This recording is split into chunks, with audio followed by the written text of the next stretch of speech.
Historically, we talked about the mind-body-heart connection as being something that was a little bit out there, complementary medicine, not scientific. But those are the days that we treated diseases. Now we treat patients.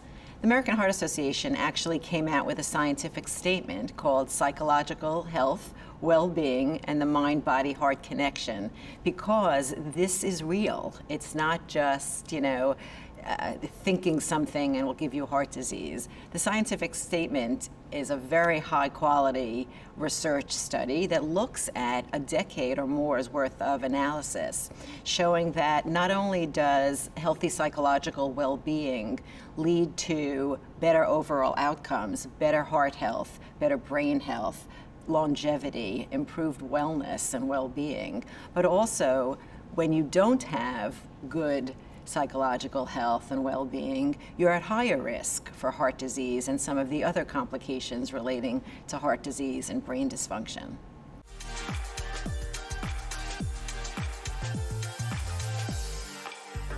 It's the most important thing that you can do. There are some things with regard to heart disease and heart health that we can't change. We can't change our family history.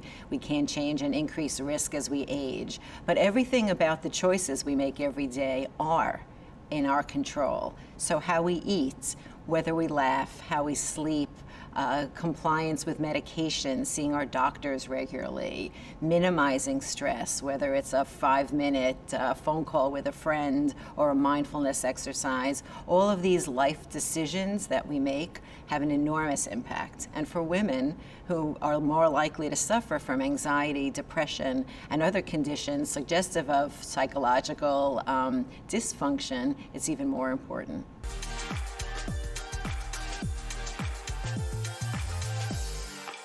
Nothing's been more telling than the last few years with regard to information overload and a complete change in our lifestyles and increased stress. We've seen during the COVID pandemic that this has even been harder on women, and the likelihood of stress causing depression, anxiety, poor health choices has been even worse for women. It's not an all or none phenomena, and I think when people think about stress, the immediate response I hear from patients is, well, life is stressful, Dr. Rosen, there's nothing I can do. And the truth is, the things that you can do don't need to be enormous lifestyle changes. They can be small things that you do repeatedly. 5 minutes of laughter, a mindfulness meditation for even 60 seconds can have an impact. Choosing to move a little more, picking the fruit over the snack, all of those things add up. And when you think of it as lots of little decisions, it's really not that hard.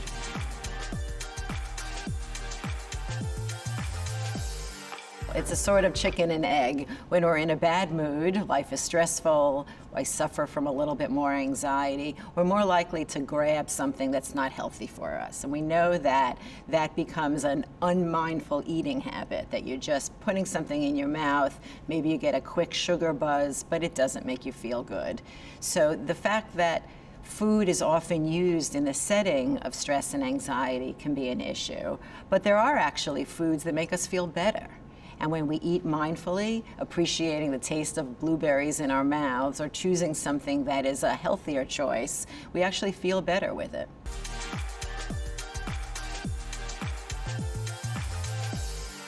In the past, we thought of mindfulness as something, again, complementary. All we mean by mindfulness is being present. So, there are some days that you will be eating a quick meal while you're in the middle of a meeting, and you feel like the food went down and you didn't even taste it. So that's when you're not mindful. So there are simple ways to be mindful. There are ways where you literally just quiet your mind and sit quietly for a few minutes.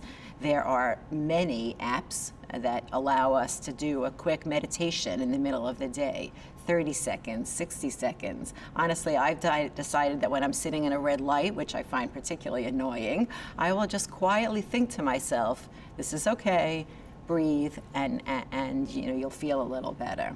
Concentrating on your breathing has been shown to be effective.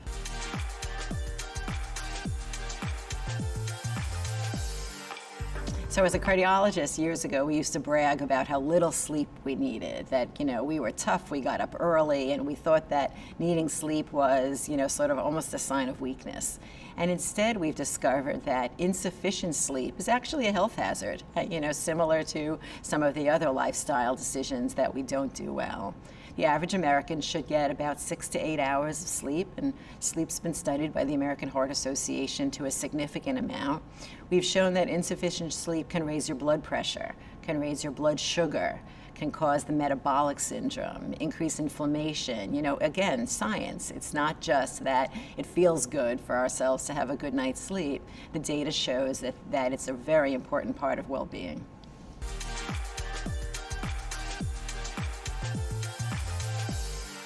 Women more than men have a tendency to think if they're not doing something perfectly, they're not going to participate. I see patients on Mondays. Patients will say to me, "Oh, I had a terrible lunch. I'm going to start this up next Monday." And I thought, well, between today and next Monday, we've got a lot of great opportunities. It takes 6, 8, 10 weeks to really cement a habit. So I tell patients, friends, myself, that pick one thing to do a little bit better and give yourself a chance to try that out. For me, it's no bread baskets, no bread in my house with a meal. I pick up an extra 5 or 10 minutes of walking every day. If you see these as opportunities to make small, regular changes, and then be proud of yourself when you do it, instead of focusing on, I didn't run the marathon this fall. Well, okay, but I'm getting 10,000 steps in every day, go me.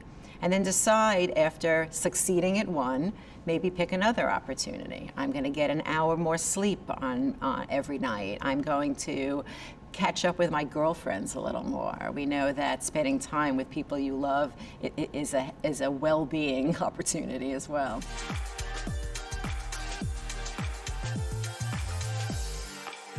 Firstly, the stigma related to mental health and issues with mental health has been released. Whether it's athletes who've been in the public arena discussing their issues, whether the fact that it is no longer considered a sign of weakness. But I think firstly, the destigmatization of mental health issues has been very important. Secondly, we have the data. So there's science behind the importance of mental well-being, knowing that challenges in our mental well-being, our psychological health, can bring on biologic issues that cause disease. And then conversely, knowing that good psychological health, good mental well-being can lead to enhanced lifestyle choices, enhanced duration of life and wellness.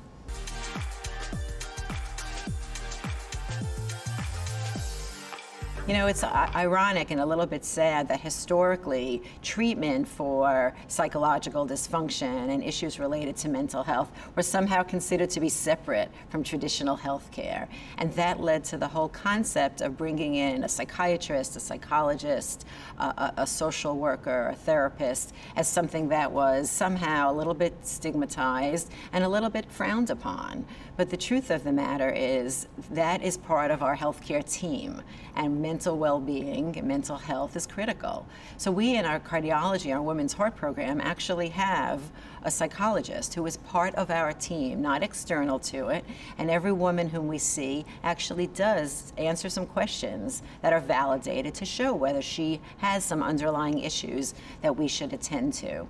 So when patients ask, often I try to offer it before they ask, the same way I might suggest a specialist in lung disease if they are asthmatic. And we talk about the opportunities for either long or short-term therapy. And for some people, it's extremely helpful.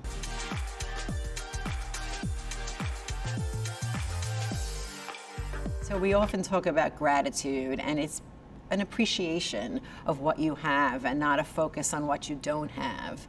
And I find it to be very important when I'm having a terrible day and challenges and too much work to do and not a good night's sleep. If I take 5 or 6 minutes to literally just look around the wonderful people I work with, my wonderful family, the health, you feel better immediately.